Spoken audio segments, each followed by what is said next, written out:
A história começa com o protagonista sendo perseguido pelos humanos e se perguntando qual é o problema deles, pois eles são muito assustadores. O protagonista encontra um gato falante e o gato diz que o problema é ele, pois ele é um morto-vivo dentro de uma cidade. O gato começa a gritar, e o protagonista tapa a boca dele com a mão para não chamar a atenção dos humanos. O protagonista fala que algo está errado, pois o gato foi possuído por um fantasma. O gato diz que um esqueleto passando por ali é algo bem raro, perguntando se é a primeira vez dele na superfície. E como o gato fala que é a primeira vez dele na superfície, o gato pergunta por que ele está na superfície e não no abismo. O motivo dele ter fugido foi que ele aprendeu magia com um grande lis, até que haveria uma grande reunião que estaria leiloando uma grande ferramenta, alegando que não poderia ficar.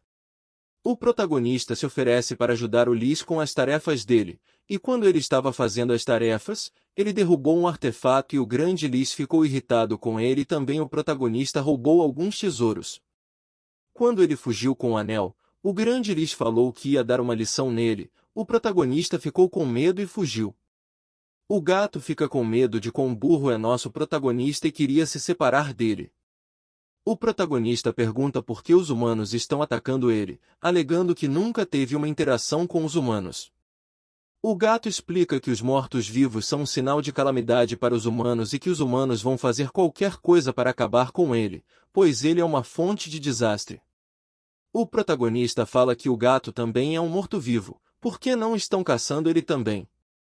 O gato fala que o protagonista possui uma criatura perfeita. Enquanto os dois discutem um com o outro, a princesa entra na cidade.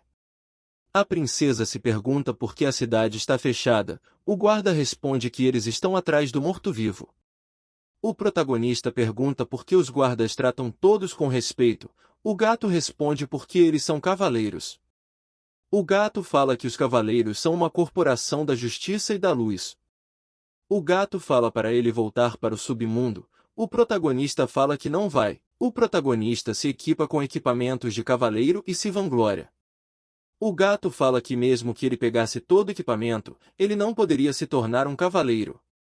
O gato fala que ele precisa de um cavalo para se tornar um cavaleiro. Ele invoca um cavalo morto-vivo. O cavalo se pergunta como se tornou um morto-vivo, enquanto o protagonista conversa com seus aliados. A princesa está se apresentando ao rei. O rei quer casar a sobrinha dele com o filho dele. A princesa se recusa a casar com o príncipe e pede ajuda ao rei para pegar o título dela. Descobrimos que o pai dela tem um filho bastardo e quer roubar o lugar dela. O rei quer colocar ele como herdeiro. Ele fala para ela que ele vai herdar o título e ela vai se casar com o filho dele. O rei fez um voto diante do pai dela, falando que ela iria permanecer com o título dela depois que o pai dela morrer. Já que o rei quebrou o acordo, ela oferece um duelo. Caso ela ganhe, ela terá o título dela de volta. Enquanto isso, o protagonista está fugindo dos guardas. Ele pede ajuda ao gato para ele se tornar um cavaleiro.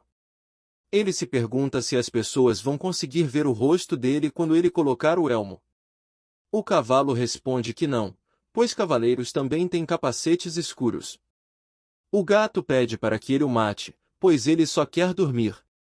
O protagonista oferece ao gato se transformar em um morto-vivo, pois ele nunca mais irá ficar cansado. Enquanto isso, os guardas pensam que nosso protagonista morreu ou já saiu da cidade, pois o protagonista é um morto-vivo. No entanto, o protagonista está na frente deles, dentro da armadura. Agora, o protagonista vai em busca de um mestre. Ele vai para a taverna para passar o tempo até amanhecer e poder procurar um mestre. Enquanto isso, a princesa se prepara para a batalha do dia seguinte. Ela se questiona se sua decisão foi impulsiva, já que eles têm poucos soldados e o rei possui um grande exército. Decidem contratar mercenários para ajudar na batalha. Nosso protagonista fica contente, pois um atendente o chama de cavaleiro. Ele tem pouco dinheiro, então decide apostar. Os mercenários também estão recrutando o protagonista para se juntar a eles, pois estão lucrando muito no cassino. O gato aconselha o protagonista a perder um pouco também, já que estão ganhando constantemente. O protagonista se pergunta por que deveria perder se pode ganhar. Um figurante convida para jogar, pois está ganhando muito. Ele propõe apostar 10 moedas de prata por rodada, e o protagonista aceita a aposta. Nosso protagonista ganha muito dinheiro nas apostas, mas os figurantes não aceitam a derrota e tentam enganá-lo, chamando-o de trapaceiro. O cavalo do protagonista está pronto para humilhar esses figurantes. Eles ordenam que o protagonista desça do cavalo, mas ele avança diretamente contra os figurantes e os derrota.